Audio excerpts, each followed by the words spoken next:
There are still numerous relics of the Vikings as colony that can be seen today. Physical proof of their victories, settlements, and the way of life is provided by archaeology. Place name research and linguistic analysis demonstrate the long-lasting impact Viking settlements had on the British Isles, while DNA research shed some light on the Vikings' impact on the genetic makeup of the nations where they settled. All of this material is helpful, but it's only because of the Vikings' emergence in the recorded sources that we have any concept of who they were as people. Welcome to Historical Saga, the one-stop channel where you can find everything about ancient history. In today's video, we'll go through the jaw-dropping revelations about the real Viking culture. Before getting into the video, please share and subscribe to our channel for more videos like these. Also, tap on that bell icon for notifications. Without any further ado, let's get into it. They were the masters of the water. The Vikings were formidable on land, but in the water, they were almost unbeatable. They were able to navigate, and they possessed sturdy, hardy ships. The Vikings could still make it to their goals, even in the face of dense fog, storms, or low visibility. They supposedly employed compasses in addition to the sun, stars, and the other natural guiding factors. Historians think they used a sun shadow board when none of these alternatives were available. The maritime prowess of the Vikings allowed them to trade with far-off civilizations and travel to remote locations. They used to ski. The Vikings would go skiing in the hills when they wanted to have fun. Although it's difficult to imagine a Viking using skis, it was a common occurrence, and the locals didn't find it odd. Skis were also used by them to navigate the snow. A little piece of trivia: the name of the Nordic ski deity is Ullr. Even so, skiing was not invented by the Vikings. The Russians deserve credit for inventing skiing, as they're known to have used ski items as early as 6000 BC. Consider a Viking who enjoys your activity the next time you're skiing or snowboarding. Marriage or negotiation? Marriage during the Viking era was more of a bargaining process than an act of love. Because it was viewed as a lifelong commitment, Viking women didn't want to be tied down to a partner who wouldn't prosper financially. When two families agreed that their children should be married, the man would deliver a bride price for the woman, who was typically between the ages of 12 and 15.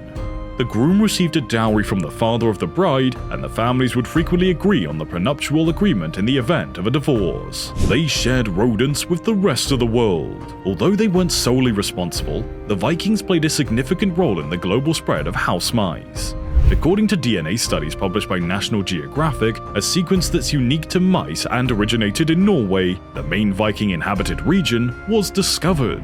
Scientists connected the connections and discovered that Vikings assisted in transporting the creatures on their ships to other locations, sipping from the skulls of their enemies. There's no historical evidence that Vikings used the skulls of their captives as cubs. However, they were unafraid to kill and plunder. Herodotus, a Greek historian, described Eurasian nomads who drank from the skulls in his writings, which is where it was first mentioned of a culture that drank from human bones can be found. That horrific passage in history cannot be attributed to the Vikings. The teeth tell the tale. Throughout history, many societies have used tooth carving, notching, and decoration as status markers. Archaeologists and anthropologists have had a difficult time deciphering the exact meaning of the practices that the Vikings were believed to have engaged in. Skeletons were found with teeth notched in a manner that was typically only seen in cultures living near the Great Lakes in the United States. For the Vikings, what did the notching mean? Some theories contend that it served as a fashion statement or as a symbol of achievement. Before we move on, for more interesting content like this, make sure you're subscribed to our channel. Hit that bell icon to receive notifications whenever we post a new video. Now, let's get back to the video. The waging of war with women. There's proof that female warriors occasionally engaged in combat with men, despite the fact that it wasn't a typical occurrence. One historian referred to these female warriors as shield maidens, and it's true that women dressed like men and received the same swordplay and combat training as males. The primary sources for this information are Viking writings and local community accounts. In addition, women who went on raids with men and were known as Valkyries are mentioned in some writings. Sick children were given the boot. It's true that the Vikings put a premium on physical prowess. Raids, farming, and sailing were only a few of the many aspects of their culture that depended on them.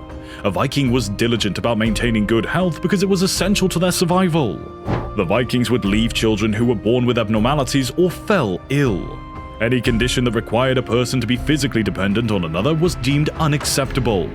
This was most definitely not a favorable feature of the Viking way of life, and it serves as a stark reminder of why they were viewed as a brutal and merciless civilization. A history of human trafficking. The slaves that worked for the Vikings were known as thralls, and they were made to perform farm and housework. Thralls were frequently taken prisoner during Viking assaults. The Vikings engaged in human trafficking to find workers and as a lucrative business, just like Greeks, Romans, and Egyptians. During raids in Northern Europe, thralls were mostly women and children who were abducted from their houses, expanding the boundaries of trade. Trading was essential to Viking society, and they were early adopters of the practice. Without the Vikings, there would have not been development of many trading routes and relationships. In fact, they're said to have been the first Europeans to reach North America. Items from extremely far afield have been discovered at Viking burial sites, including Persian jewelry, silks from China, and coins from the Arab world with dates between 750 and 950 AD. The diversity of items the Vikings collected demonstrates how sophisticated and highly valued their trading system must have been. Going berserk on purpose. It's no secret that the Vikings weren't above the occasional bloodbath, but some of them went out of their way to be particularly vicious. These men, referred to as berserkers, were to be feared. They even nibbled at their shields as though they didn't feel any pain. Since they were berserkers, they had blessings of the heavens and the god of war, and they also wore bear skins. In battle, they were thought to benefit from their war fervor, which was said to awaken supernatural powers. The guys allegedly ate hallucinogenic mushrooms as snacks to induce a hypnotic, deadly condition, according to modern historians' theories. Farming as a way of life. The pleasure of pillaging was a way of life for many Vikings, but many more had more tranquil lives on farms. The cultivation of wheat, oats, and barley took precedence over their hunt for new communities to pillage. On the basis of numbers alone, the Norse were a land-based people.